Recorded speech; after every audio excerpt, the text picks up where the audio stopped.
ಮೈಸೂರು ರಾಜವಂಶಸ್ಥರಿಗೂ ಆನೆಗಳಿಗೂ ಎಲ್ಲಿಲ್ಲದ ನಂಟು. ಆನೆಗಳೆಂದರೆ ವಿಶೇಷ ಕಾಳಜಿ. ರಾಜವಂಶಸ್ಥರಾದ ಶ್ರೀಕಂಠದತ್ತ ನರಸಿಂಹರಾಜ ಒಡೆಯರ್ ಸಹೋದರಿ ದಿವಂಗತ ವಿಶಾಲಾಕ್ಷಿ ದೇವಿ ಒಡೆಯರ್ ಅವರ ಪುತ್ರಿ ಶ್ರುತಿ ಕೀರ್ತಿ ದೇವಿ ಅವರು ಇಂದು ಅರಮನೆಯಲ್ಲಿರುವ ದಸರಾ ಗಜಪಡೆಯ ಶಿಬಿರಕ್ಕೆ ಭೇಟಿ ನೀಡಿದರು. ಈ ವೇಳೆ ತಾವೇ ಸಾಕಿದ್ದ 21 ವರ್ಷದ ರೋಹಿತ ಆನೆಗೆ ವಿಶೇಷ ಅಕ್ಕರೆಯನ್ನ ತೋರಿದ್ದಾರೆ.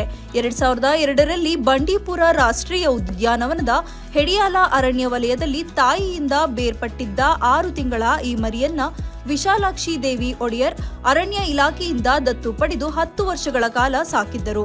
ಆಗ ಇವರ ಮಗಳು ಶ್ರುತಿ ಕೀರ್ತಿ ದೇವಿ ಕೂಡ ರೋಹಿತ ಆನೆಯನ್ನ ಪ್ರೀತಿಯಿಂದ ಸಾಕಿ ಅದರ ಜೊತೆಗೆ ಸಾಕಷ್ಟು ಸಮಯವನ್ನ ಕಳೆದಿದ್ದರು. ಕೊನೆಗೆ 12 ವರ್ಷ ಇದ್ದಾಗ ರೋಹಿತ ಆನೆಯನ್ನ ಬಂಡೀಪುರ ಅರಣ್ಯ ಇಲಾಖೆಗೆ ವಾಪಸ್ಸು ನೀಡಿದ್ದರು. ಆದರೂ ರೋಹಿತ ಆನೆಯ ಬಗ್ಗೆ ಶ್ರುತಿ ಕೀರ್ತಿ ದೇವಿಗೆ ಪ್ರೀತಿ ಕಡಿಮೆಯಾಗಿಲ್ಲ. ಕಳೆದ ವರ್ಷವೂ ಬಂದಿದ್ದರು. ಮಂಗಳವಾರವೂ ಭೇಟಿ ನೀಡಿ ಅದರ ಮೈದಡವಿ ಹುಲ್ಲು, ಸೌತೆಕಾಯಿ ಮತ್ತು ರೋಹಿತನಿಗೆ ಪ್ರಿಯವಾದ ಕಲ್ಲಂಗಡಿ ಹಣ್ಣನ್ನ ತಿನ್ನಿಸಿ ಪ್ರೀತಿ ತೋರಿದ್ದಾರೆ. ಇದೇ ವೇಳೆ ಜೊತೆಯಲ್ಲಿಯೇ ಇದ್ದ ವರಲಕ್ಷ್ಮಿ ಆನೆಗೂ ಅಕ್ಕರೆ ತೋರಿದರು.